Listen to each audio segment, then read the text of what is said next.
Good afternoon, everyone. I would like to welcome you all to this panel session of the CU conference.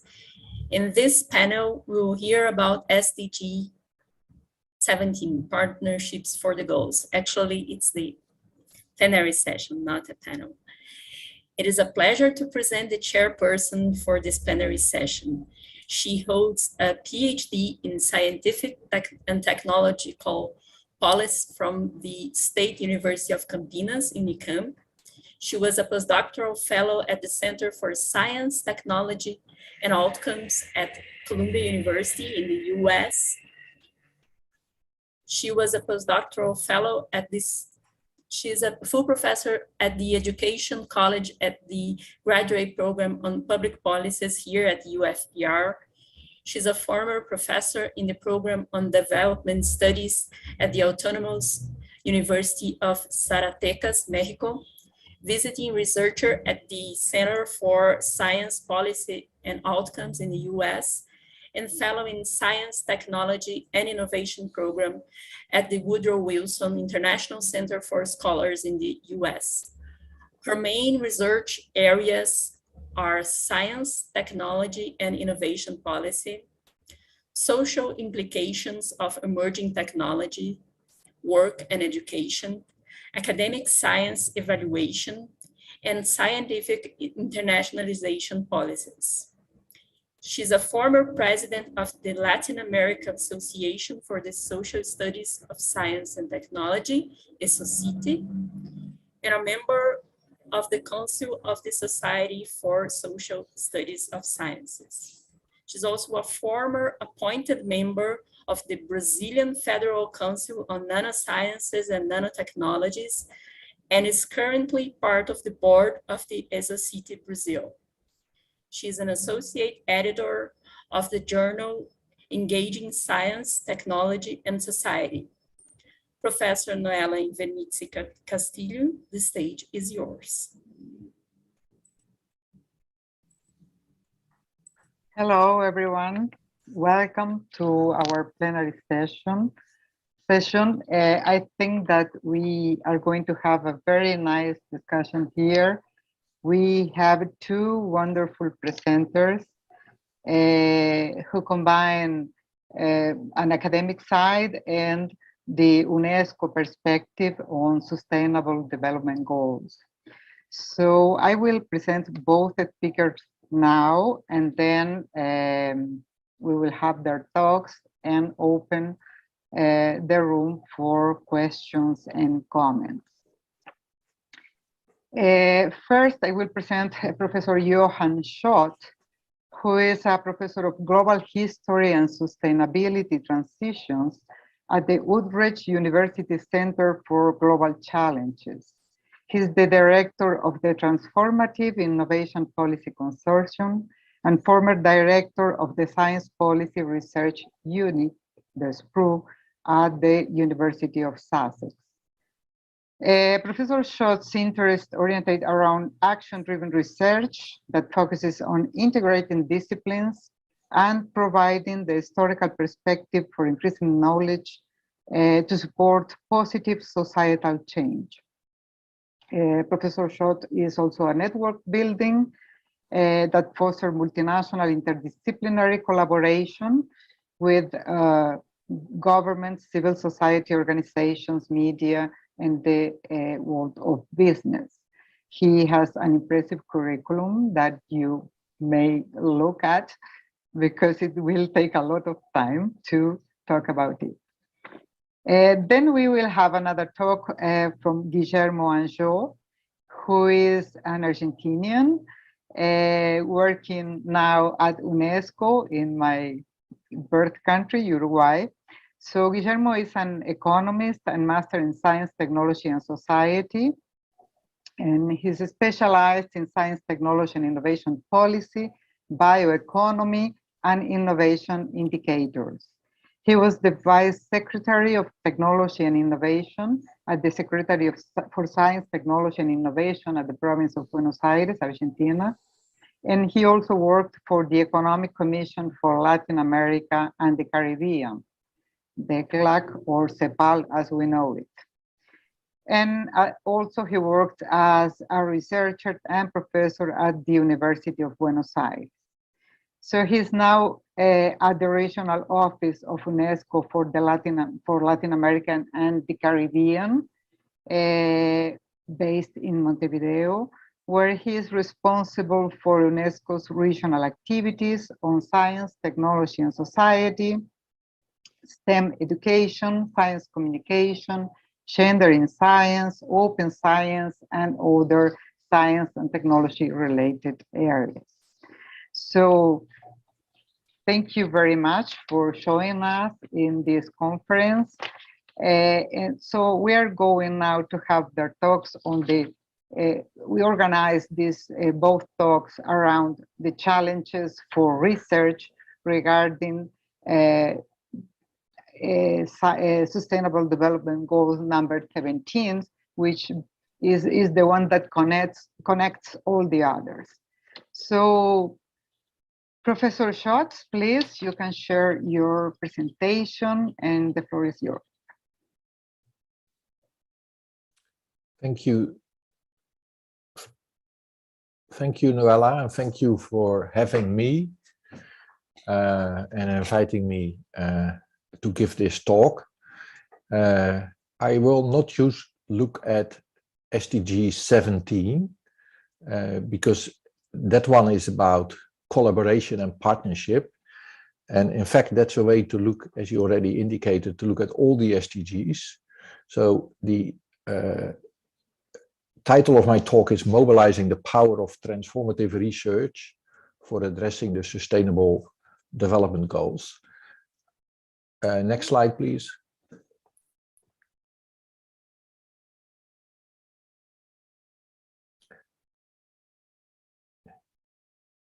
When we talk, I will continue talking while we try to sort out the next slide.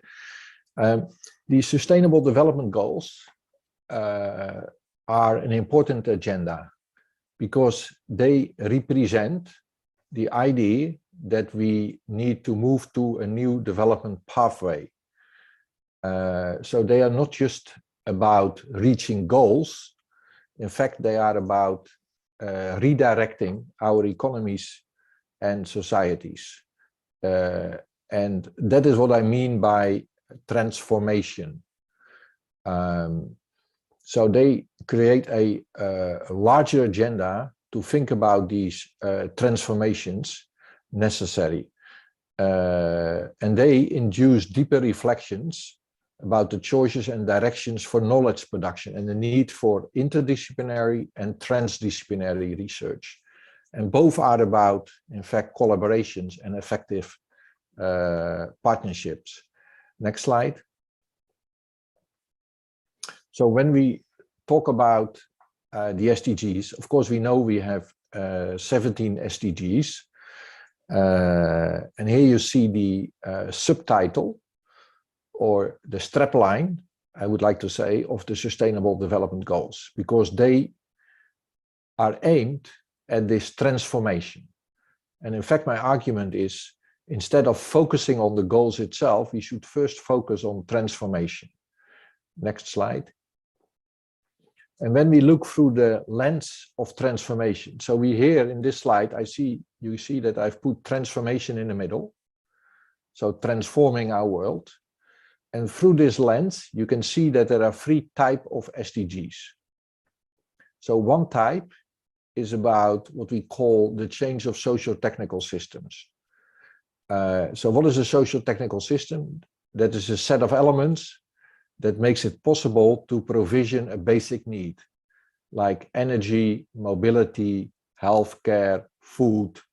So we have a number of areas, you could call them, that need to be transformed. So we need a new energy system, a new food system, a new mobility system, a new healthcare system. But you can ask the question, how should they be changed? And this is what we call direction. They should help to reduce poverty, to combat climate action, to deal with inequality, including gender inequality. So it means that transforming our world is changing these systems into these directions And this is only possible when we also change the framework condition. And in fact, 16 and 17, the SDGs 16 and 17 are about the framework conditions. So the governance, you could argue.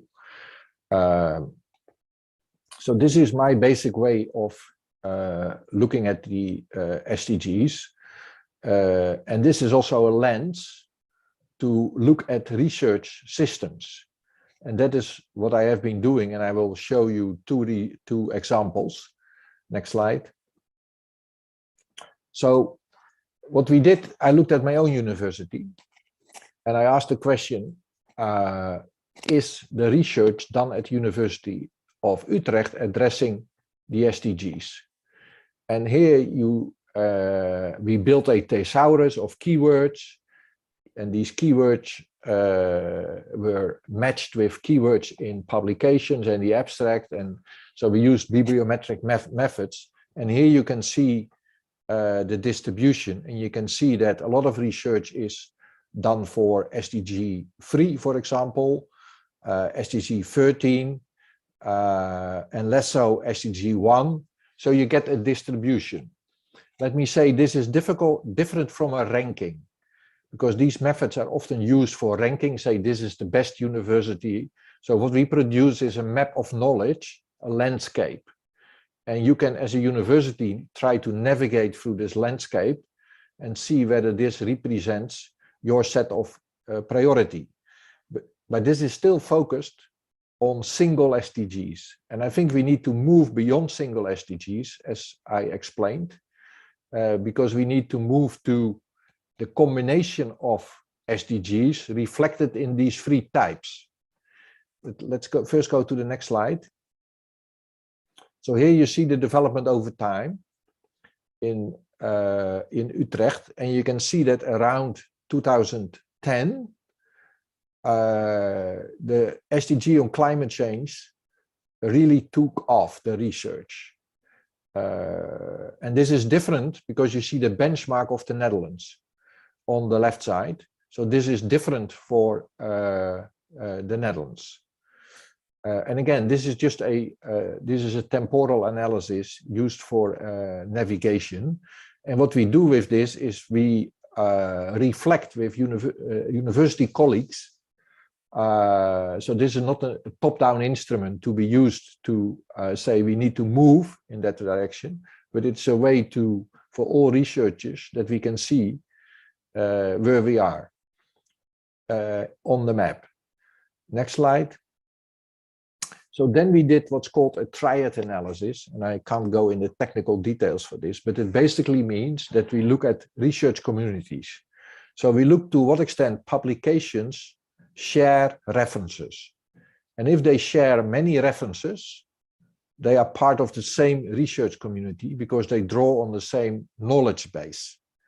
So then you can you can develop clusters of papers that deal with a similar topic. And within that, you can see whether there are 3 publications that are really related and that deal with the 3 types of SDGs. So one on direction, one on the systems, and one on the governance. For example, is there any research at University of Utrecht that tries to look at the change of the energy system, combines that with reduction of poverty, and then also looks at the governance of this? And because we think this type of combination of knowledge is important. And the answer is this is very low. Because if you look at the triads here, you see that all the triads are publications that either, for example, are about climate action, 13, 13, 13. So they are about the same, in the same category. And that's also the case for all the triads that we could find. There's only a very low frequency of triads that deal with the 3 types of SDGs. In other words, a lot of research is not very interdisciplinary. It does not combine sciences with social sciences, humanities. it's very much as there are silos. And I think from a transformation perspective, this is a problem. Next slide. I also was a member of the Mission de Savios, which is was created by the Colombian government to produce an advice on the science system, the science and research system. So we wrote a report in 2018 where we also looked at the publications, not just English, but also Spanish publications. And for example, here you can see the proportion of SDG publications in both databases going up over time. So you could argue that in Colombia, people have been addressing the SDGs more. Next slide. And here you can also see the frequency of each SDG. So which ones get more attention and which ones get less attention in both databases. Next slide. And here we look again at these clusters. And you can see the type of clusters, and there's kind of research areas are kind of mentioned, what get the most emphasis. And the idea was that Colombia perhaps should focus its attention on specific areas where it already has a strong basis. But we didn't just look at papers. We thought that's not sufficient. We also started to look at individual projects, and we did a number of case studies. Next slide. So these are 4 case studies we looked at, and this was what we call transdisciplinary work. So the difference between interdisciplinary and transdisciplinary work is that interdisciplinary work is about combining various scientific fields into a new type of paradigm. While transdisciplinary research is combining practical knowledge from other knowledge actors like firms or local communities with scientific knowledge. And here you have 4 examples where this to some extent happened. Biodiversity management in Colombia, the protection of the wetlands, the ban of single-use plastics in ISA, and the emergence of specialty coffee. But the interesting thing of these examples is that they were not represented in the R&D statistics, because Colombia just entered the OECD, and the OECD is arguing your investment in science and technology is too low. So you need to create more of it, but that type, which is often measured, is you could say high-tech items, and it does not mention these type of areas. Can I have next slide? So when we looked at these examples more closely, we could see that first of all of them were initiated by society, by societal actors.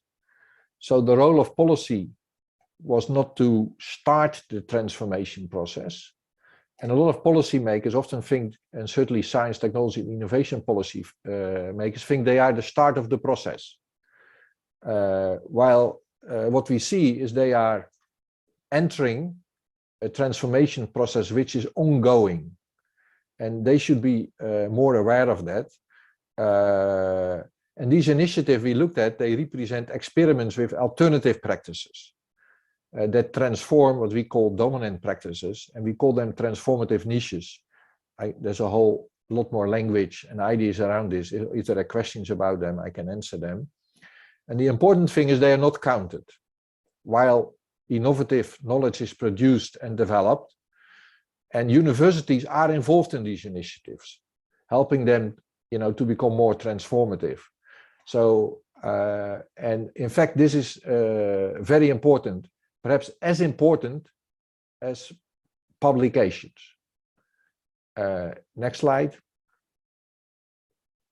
So we did a number of recommendations, and one of them is perhaps to focus on specific areas. And in these areas, you can see that we combine SDGs. So that the research should not focus on single areas or single SDGs, but integrate these 3 types of SDGs. And in addition, universities should be more involved in setting up programs of experimentation, of building alternative practices. And in Colombia, as an outcome of the mission, the Savios, they created a new ministry, Vincienzas, and we are discussing with them that the ministry should play a more active role, but also universities can do this. And I'm leading the Transformative Innovation Policy Consortium, and part of it is that we created a hub in Latin America with a clear center in Colombia of a set of universities who now are experimenting with new methods, how to build these transdisciplinary knowledge practices. And there's a link here in the slide, but you can also go to the TIPSI website, but the slides can be distributed so people can, and all the material is in Spanish. Next slide, I think this has my last, yes, thank you.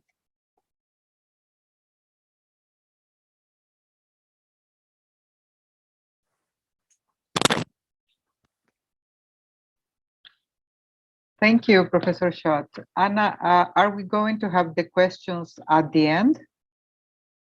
It depends on how you think it's better. I think we can go with both presentations, and then we have the questions and comments at the end. So thank you very much, Professor Schott, for your talk and the examples that are quite nice. And I was already thinking about something like this that we need to develop, particularly because our curricula and our way of researching is so disciplinary that there's no way that we can address the whole development sustainable goals continuing on this path. So I will then ask Guillermo to share his screen, and Guillermo's Anlló talk is about the Sustainable Development Goals and the challenges of science, technology, and innovation policy in the Latin American and the Caribbean region. Well, many thanks, Noela. I think if you don't see, you are going to see me to say that you are not seeing my screen, and I think that it's all right. And in some sense, when I was hearing Dr. Schott and thinking about, I was thinking that my presentation was right to be after and before, because I'm going to try to show, and I'm going to try to focus on 3 points. First of all, trying to understand how the 2030 agenda was built up, or what it's trying to gather. Second, what is the relationship between this agenda and science and technology and innovation systems? And last but not least, how to deal with thinking policies for these challenges. So let me start here. I think many people of the audience are going to be well related to this idea of having, in the last 250 years, waves of new technologies that build up new paradigms that set up the society, that how we know and develop our daily life. And these huge changes produce cyclical crises. We call it this change of technoproductive paradigms. And in that sense, I want to point out only 2 things here. One is that the relation of science with these technoproductive paradigms are increasing, because in the beginning science was not close related to this. The technology came more from industry than from laboratories. And since the technology and the knowledge was being more and more complex, science was more and more involved. And now it's more hard to think these advancements of these new paradigms split it from science advance. Second one, or second thing I want to highlight is that each revolution closed the gap in terms of time and distance. So the world was becoming more and more close and more immediately in terms of communication and trips. So far that now we can have the world in our hands. This is a good example of that. We are having at the same time a presentation online with people from Europe, in Brazil, and from the south of Latin America. We have the world in our hands in a phone. So this issue brings a conclusion for me that now we are facing, as never before, global challenges that for sure we share all around the world, these same challenges that in a global scale. But on the other hand, we are dealing with local answers. It's not the same answer that we can build up in every parts of the world, but we are facing the same challenges. Pandemic, for instance, was a very, very good example of what I am talking now about. So now we can say that maybe we are facing three big tendencies of these global challenges. Let me name it in that sense. We are facing in one hand, or on one slot, a change of energy sources. That's why we are talking about these new renewable energy sources. We were ending the age of oil as the last age in the 20th century of evolvement and development. So now we are trying to think how to deal with these changes. These changes are closely related with the second global challenge, that is climate change. For sure, it's not only probably it's not only because of the human behavior, but probably is well related with the human behavior and with the energy sources that we are exploiting now. So that means that we are facing some climate and environment changes that announce us that the next decades, centuries, we are going to face a different environment to develop life. I'm not trying to share with you an emergency or catastrophic message. I am only trying to face that we are going to face a big change in terms of environment, and that means that we have to move or change our way of life. And this brings me to the last big tendency, that it's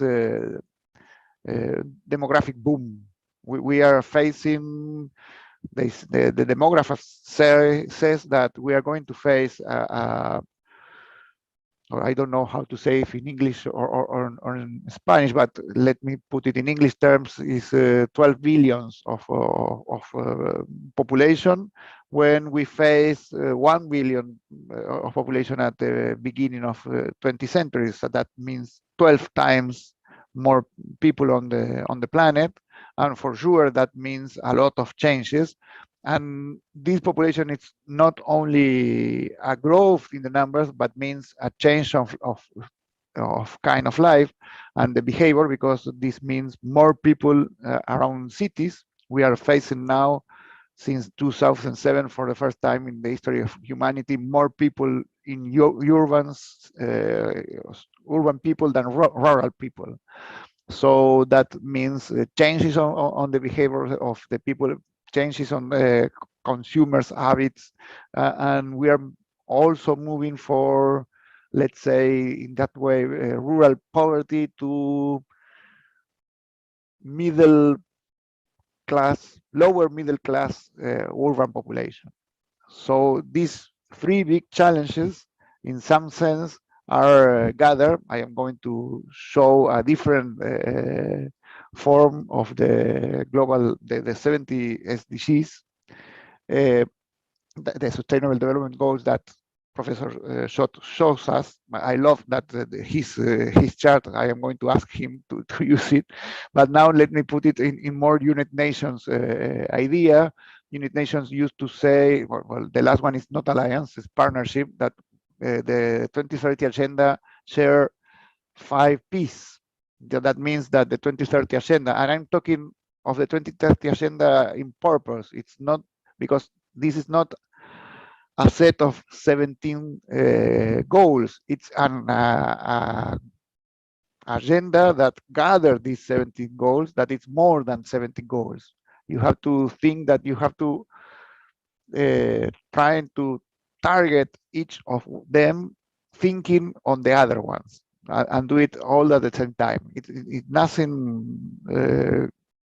You can't say, well, you know, I have great success in the goal 2, hunger, zero hunger, but that means that I exploited in not sustainable way the goal 14, the bio richness of the seas, and so we have to think and to learn that we are talking about a global agenda, and this 2030 agenda implies that we are trying to think in sustainable development for the people, for the persons that have this planet, in this planet, but in terms of prosperity. It's not a conservative agenda. It's an agenda that it's looking forward to improve the quality of life of everyone, and this has to be achieved, like Professor put in a framework, of peace, not in terms of conflict. And to obtain that, we need to make partnerships. That's why it's very, and probably it's the key goal of the whole agenda, the last one, because it means that to obtain or to think that it's affordable to get all these targets, you need partnerships to get it. So this idea, it's also good to remark that all countries accepted this agenda. They put it as the agenda for United Nations. That's also good to remark that it's not something that we have to expect governments take care of this. To achieve these goals, it implies a commitment for everyone, government, private sector, civil society. In our daily life, we have to try to, if we want this new and prosperity future, we have to commit with these goals. And obviously, but it's good to remark, it's not something that is legally that we are obligated. We are not binding for this. It's something that orientate policies in a good way. I also want to highlight that we face a lot of trade-off in between these global 17 sustainable development goals, SDGs, because they are not. We have to deal with these tensions, and as you can see, this work, there are a lot of connection between them, and not all of them are positives. That's why to achieve this agenda implies that you have to put science dimension, science, technology, and innovation dimension. You have to include it in the policy if you want to reach in 5, 10, 15 years these goals. So in order to see the future and to willing to be there, you need to ask to include the science, technology, innovation vision. And that implies at the same time to have science, technology, innovation systems robust. And this means that you need to build up these national, regional, local STI systems that include a variety of institutions and actors. So it's not something very easy to obtain, that you have to bring up linkages and interaction between them. So you have to establish a legal framework that allows or to facilitate these kind of interactions. And in between these exchange and flows, the key issue is what set of policies are you going to establish? And we are talking about a variety of policies, and that's good to remark it also, because that means that even we are thinking in a systemic way, and we are talking about science and technology innovation system, we have to remember and to have highlighted that we are talking about science policy, technology policy, and innovation policy. These are three different sets of policies that needs to be designed in a line way, in a systemic approach of challenge, but you have to order them in these different sets. Science involved science community, and that means that you have to put different kind of incentives on objectives, and that are different from a technology and more than an innovation policy. You are talking with different actors and agents, so you are talking and you having different metrics to build up this. The academy is not long for this. The academy is thinking on these issues. It's going beyond the systemic approach, and Dr. Schott is one of these new approaches of academy to these challenges. We can also mention mission-oriented, STI policy for inclusion, and holistic policy for different approaches. I only mentioned these four, but there are more. And in each case, we can point out some advantage of these approaches, but we also have limitations in order to think in terms of policy. For instance, in the mission approach, the advantages is to focus the policies and the portfolio that we have to take care of, but we are not saying in this theory what happened with the structure that our countries has. It's not the same being in Italy than in Uruguay in order to try to establish these mission-oriented policies, because you don't have the same institutionality to affront these ideas. In terms of transformation, is very, very challenging and well-oriented, but that means you have to think on long term, and you deal here with very urgent problems that you have to try to tackle very, very quickly.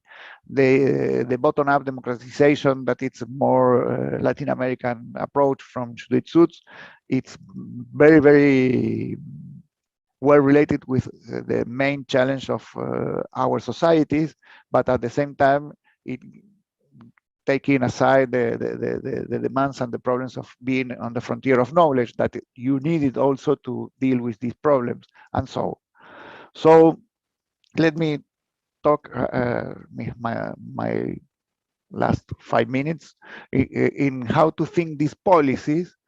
This is a traditional public policy idea, but applied to science. You need to establish which problems are you going to tackle. So you have to set in the agenda of STI for science, technology, innovation. In that sense, you have the possibility now with the 2030 agenda to establish different goals to be incorporated in this STI agenda.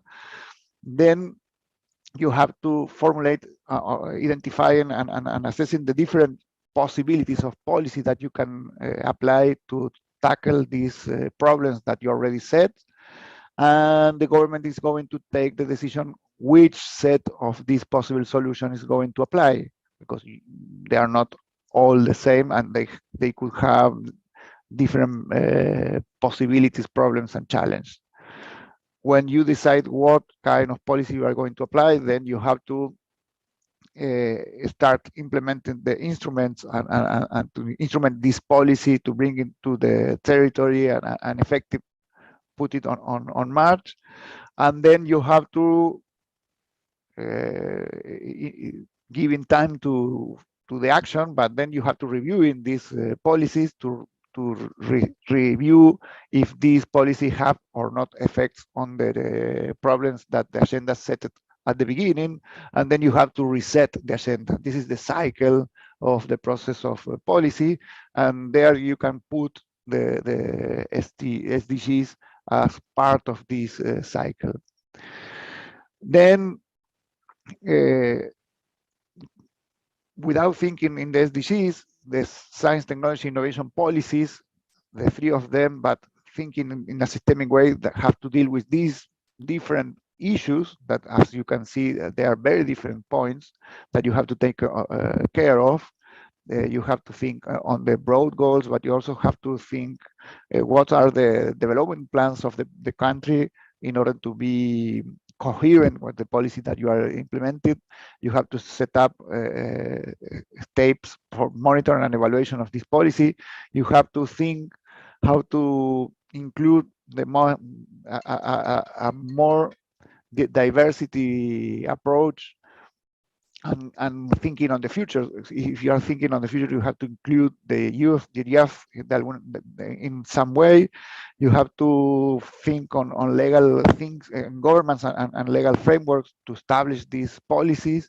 You have to capacity people, institutions to build capacities to deal with these new challenges. So you have to know where you are going to found these issues, as Dr. Schott mentioned. In Colombia, Colombia, as an OECD new member, they asked to invest more money in these issues, and so on. And I leave in the last one to this discussion, because if you are going to focus this science and technology innovation policy in the context of SDGs, these are things that you have to include for sure. First, these partnerships have to have an international dimension. So you have to include science diplomacy as a strategy for your policy. And that means that you have to prioritize your goals in your policy and in the relation with partners around the world. That you have to also include science advice in your decisions as a government. You have to deal with multi-stakeholder partnerships, because you need them to be commitment with the SDGs, but also to invest in these solutions. You need the private sector, but you need the civil society to be aligned with this decision. And very important now, for UNESCO is very important now, you have to think on transition to open science. That means that you have to change the way you are institutionalized and doing science. You have to open science to access data and to knowledge. You also have to think how to involve citizenship in the agenda and to take decisions in order to invest more money in these areas, and to set up the missions and the goals to where you have to head your focus on science. You have to try to gain in this open science, as now again the pandemic show us how you could use this international cooperation and open data access to bring faster solutions to these challenges. The velocity, the speed, the big speed that the global solution to pandemics in terms of vaccines and other medicines are well related to these new and open databases on COVID that all the science community were shared around the globe. You also have to think how to establish more diverse policy in this science and technology innovation. That includes not only gender issues, but also how to deal and dialogue with indigenous knowledge, with other knowledge that, for instance, for climate change, has a lot of knowledge to share and to bring to the table to have new solutions. Then let me put this little advice that little ad that we have with other UN agency build up this guidebook. It's online. You can look it for that, trying to assess governments to how to do this policy public cycle of science and technology and innovation policies. But least the last, that's my last slide. I have the idea to show you. I'm not going to go each by one, but you have here six examples of what kind of challenge you are going to face if you have to deal with SDGs and 2030 agenda in one hand, and the challenge of think and design science, technology, innovation, systemic policies to deal with. So you are going to face this kind of challenges, but I think that that's are the necessary questions that we have to make ourselves if we want to build up a roadmap for sustainable development for the world for the next years. So thank you very much, and I'm here for the questions. Thank you, Guillermo. Oh, it was great. I think that both talks were quite interesting and related. I think that you all can open your cameras if you want now. I think that the connection is pretty stable. I have some questions already, but before I go to the question, I just wanted to comment that as Professor Schott said, in his university research that combined the three topics, transformation, direction, governance, etc., is not very common. And I guess this is probably going to happen in any university, independently of being the centers of science production or more peripheral countries. And this is a problem. This is a serious problem because, as Guillermo said, in order to address the Sustainable Development Goals, we need a science, technology, and innovation vision. The problem is that we already have one, and it's not working in this sense. It's not working in an interdisciplinary way. It's not working in the sense of having the direction needed. Guillermo said at the end, okay, we need, for instance, open science. We need a different assessment, academic assessment project if we want to promote interdisciplinary and care for the Sustainable Development Goals, etc. So I am already thinking starting in from the bottom up, and at our university there are some small grants that could be already directed to these ideas that you were discussing. And of course we can go up and look at the state science and technology agency, and of course the national level is the most complicated. At this very moment is the most complicated because it has been imploded. But when we reconstruct this country, is something, maybe this crisis is an opportunity to think the system in a new way. I will leave one question for you two, and then I go to the questions I received from the public, and maybe 3 or 4 questions, and then you answer. My question is, how do you see the role of the affected people? I mean, in each one of the goals we see, we have affected people. So how do you see their role participating towards the,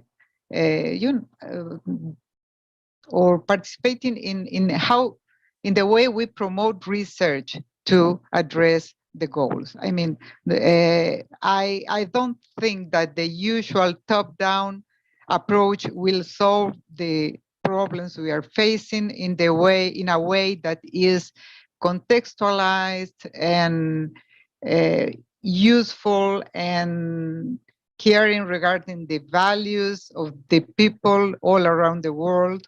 So how do we include them in promoting this kind of research to address the development goals, the sustainable development goals? Okay, I will read some questions I have here. I think both apply, the 3 questions I have are suitable for both of you.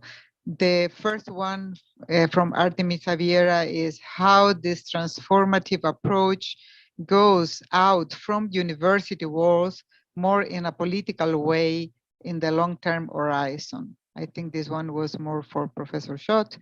And then we have other questions. When we talk about technology, we want to consider that many are excluded from those advances. How can governments from North and South work together? And then I have another, this question was from Sean Stevens, and the other one is from Camila Ollis, and she's asking, how big of a change is needed in the public policy process to include the science, technology, and innovation systems? I think, okay, the 3 questions plus the one I asked at the beginning, and then let's go for the answers in another round if necessary. So we can go in the same order, Professor Johan and then Guillermo. Okay, thank you for the questions. I hope I can remember them all, but the last question, or it was more a comment, I guess, is I think that we need quite a big change. I don't think our current science and technology innovation policies are fit for purpose. In my own work, I make a distinction between what I call 3 frames. So 3 kind of ways of thinking about science, technology, and innovation policy. The first one was the idea that you need to invest in R&D. And if you invest in R&D, you generate economic growth. And if you have any economic growth, you can tax people and companies, and then you can, pay for social benefits, for example, or for environmental regulation. So basically, it's the kind of ideal of the welfare state, where innovation is seen as key. So you need to have enough investment in R&D and innovation. The second frame is a kind of critique of the first frame. It says, okay, it's not enough to produce innovation or knowledge, sorry, R&D, because you need to use it. And to use it, you need to build connections between universities and companies, between universities and the people. So there need to be enough absorptive capacity, basically. So you build national systems of innovation or regional systems of innovation. And this is the current standard, in fact. In both frames, the idea is that science, technology, innovation generates economic growth.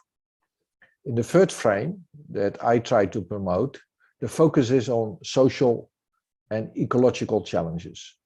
So the focus is not on economic growth, but the idea is that if you focus on social and ecological challenges, you may still generate growth, but a different type of growth.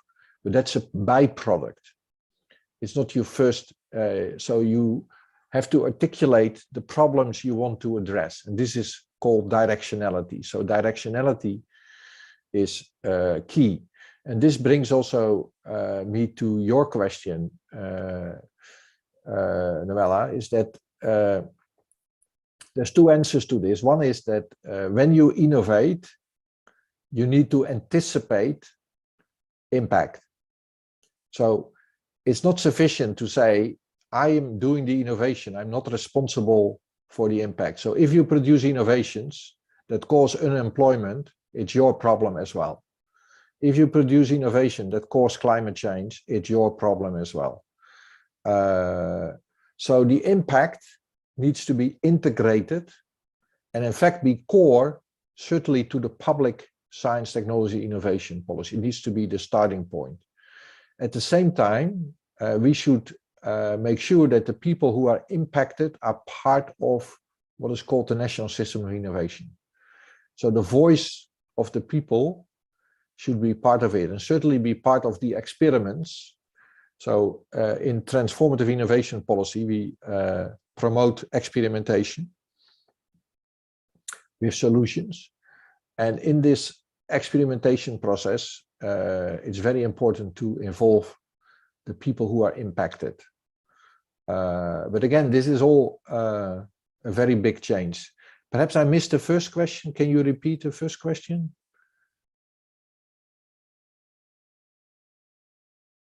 Yes. The first question was how this transformative approach goes out from the university walls more in a political way and in the long-term horizon. Yeah. University.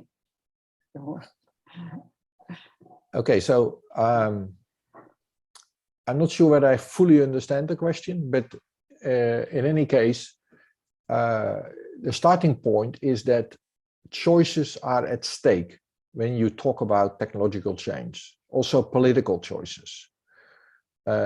So therefore, it's also important to focus on experimentation to let people articulate those choices in the process. Because we also don't know often what are the best options. So we need space for experimentation, for trying out, for innovating with many stakeholders involved. And this is, yes, a political process. So therefore, it needs to be accountable. You could call this participatory democracy, if you want to connect it to democratic, which is different from representative democracy. So it means that within these experiments, everyone who is impacted should be involved and should have a voice. If I may, I can try to take it from there. And I think that that's a very good point. I have short answers to at least to the questions. The first one that you said, Noella, that it's well related with what the last Johan says. I think that you need to give the population the capacities to deal with these new challenges.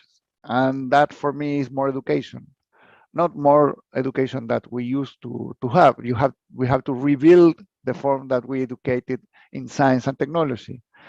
So it's not the idea of every person has to be a scientist or a technician, but we need to bring to them the tools to understand these challenges, because if they have to be more participate and they are going to be affected with these changes, they need to understand in what sense they are being affected in order to avoid the only answer that is going to be, or I don't understand, or I want to forbid this because I don't understand it.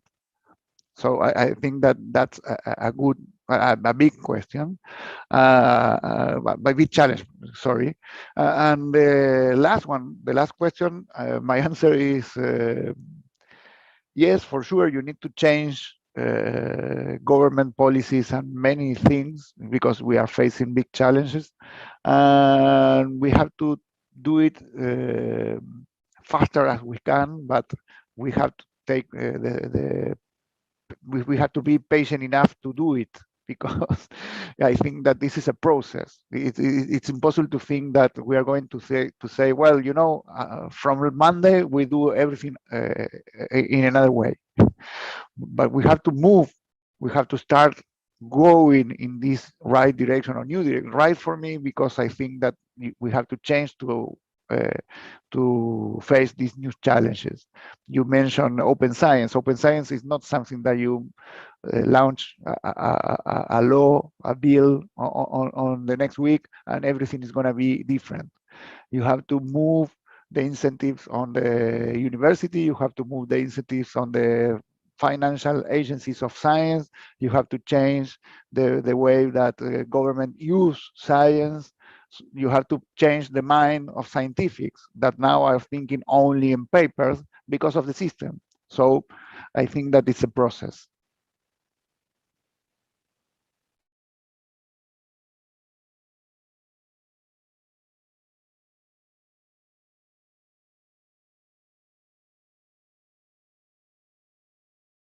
I am unmute now. So I think that the second question addressed the question of the North and the South, and how these goals can be translated in collaborations between North and South. And I can't help thinking about, I mean, several of the development, sustainable development goals are, you know, long-term problems, others are new challenges. But regarding these collaborations between government, North and South, and South-South, and North-North, I can't help it thinking about our current problems, which is the distribution of vaccines around the world. And then, okay, we have a very, very hot problem, and we are still seeing that you know, part of the world didn't have access to vaccines. So this makes me quite, you know, not very optimistic about a North-South collaboration, or this kind of, you know. Let me take it from there. You know, and the pandemic was a very good example of that. These global challenges and the 2030 agenda, you know, it replaced the Millennium Goals that was thinking on planning only for countries, developing countries, and not for developed world. And as humanity, we realized that we are all in the same planet, and these challenges are not for some countries and not for others. The pandemic problem is not for the South country, and seeing that the global North is not dealing with that. It's a global problem, and now we are seeing the issue. If you don't share a common solution, you are going to receive a new wave of pandemic.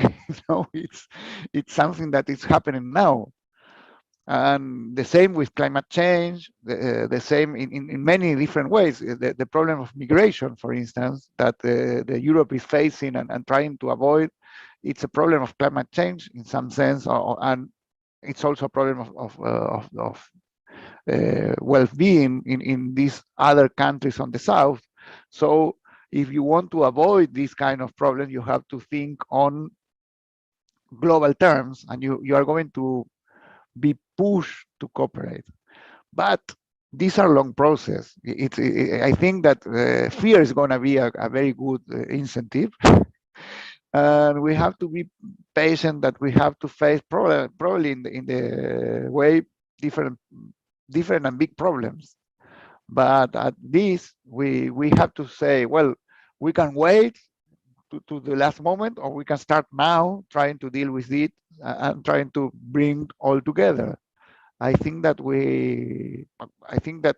if we take few minutes to think on, it's better the issue to all go together and try to think global solutions. But we are living in a crazy world now, you know. For sure. Yes, Professor. Can I, sure. I think the response to the pandemic shows that we, still live in what I call frame 1 and frame 2, because first of all, the companies, pharmaceutical companies, are allowed to keep their patents. So it's really outrageous. They are paid by public money to produce the vaccines, but they are not forced to open up their patents for people around the world.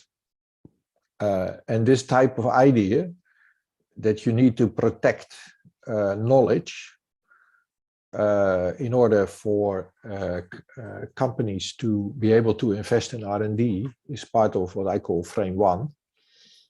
And that will not help us to address these challenges.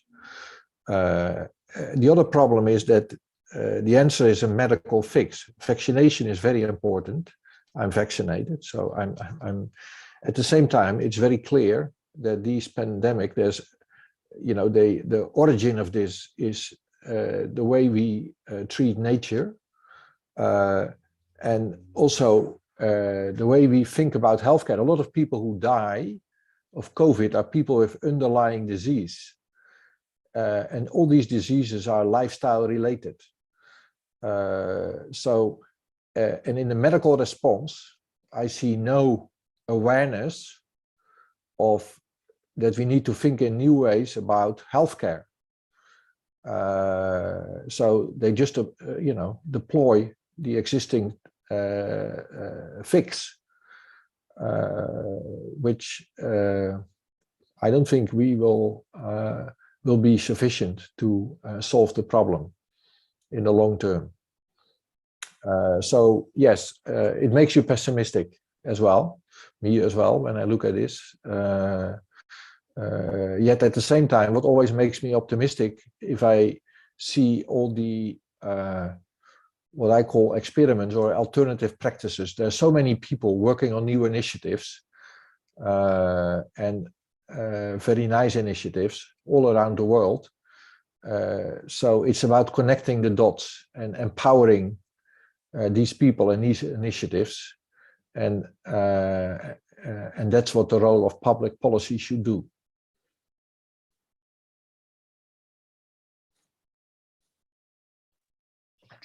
Yeah, wonderful example. I think that